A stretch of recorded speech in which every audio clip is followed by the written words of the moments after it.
I've always been curious about the Iron Dome that is over Israel.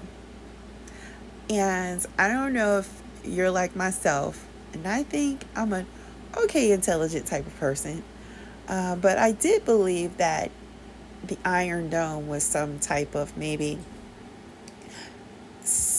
invisible sphere that is not visible to the naked eye and maybe has some type of satellite interference with missiles that try to approach not the entirety of Israel, but maybe a particular part of Israel that they would anticipate would have the most impactful missiles or um, I don't know, maybe even possible um, fighter jets that would come into a particular area and it would ward them off or it would annihilate it if it entered too closely in too many feet towards a particular direction.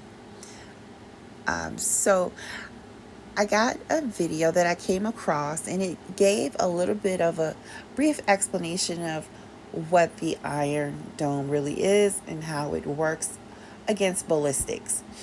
And also, it gives you a little bit more insight on some of the portions of the Iron Dome and what's inspired by it, even biblically.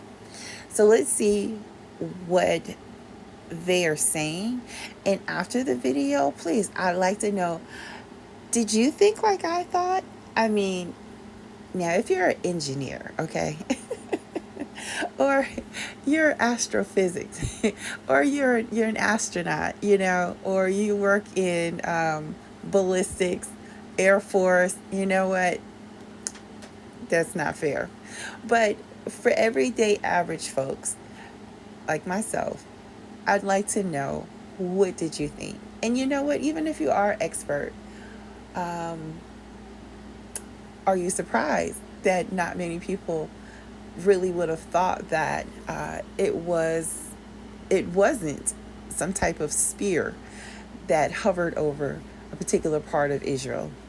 Love to hear your thoughts. Please like, share, subscribe, hit the love button, and I would love to start following you if you follow back with me and subscribe. Thank you. Iron Dome stunned the world as it intercepted some, but not all, of Iran's recent massive barrage of missiles raining down on the Jewish state. The strikes were in retaliation for Israel's preemptive hits earlier in the week on Iran's nuclear facilities. So how exactly does Israel's Iron Dome work? Here's what you need to know. The Iron Dome is a sophisticated defensive umbrella that shoots down rockets aimed at Israel before they reach the ground.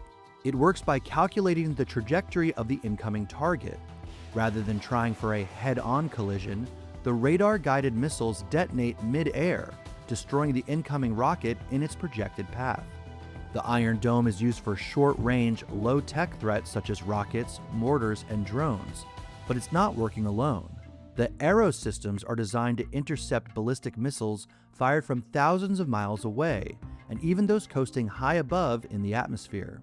There's also David's Sling, named after the biblical hero who defeated Goliath. David's Sling is meant to engage shorter-range attacks launched roughly 60 to 120 miles away. For example, if it's a ground-to-ground missile fired from the terror group Hezbollah in Lebanon, that's likely David's Sling. David's Sling is working all the time. When you have more difficult targets, you hear about ground-to-ground missile being fired from Lebanon. They are usually engaged by David's Sling, which is very, very effective. It's a big Iron Dome, much bigger than Iron Dome. As for the Iron Dome, however, Israeli officials have repeatedly said the system is not perfect, with one military official recently saying the shield has an 80 to 90% success rate. That means some missiles are bound to break through. As of Monday, 370 ballistic missiles and hundreds of drones have been fired from Iran, successfully striking 30 sites in Israel over a 4-day period, according to the Israeli Prime Minister's office. The Iron Dome has been in the works for decades. It was officially inaugurated in 2011, but the idea dates back to the Persian Gulf War in 1990.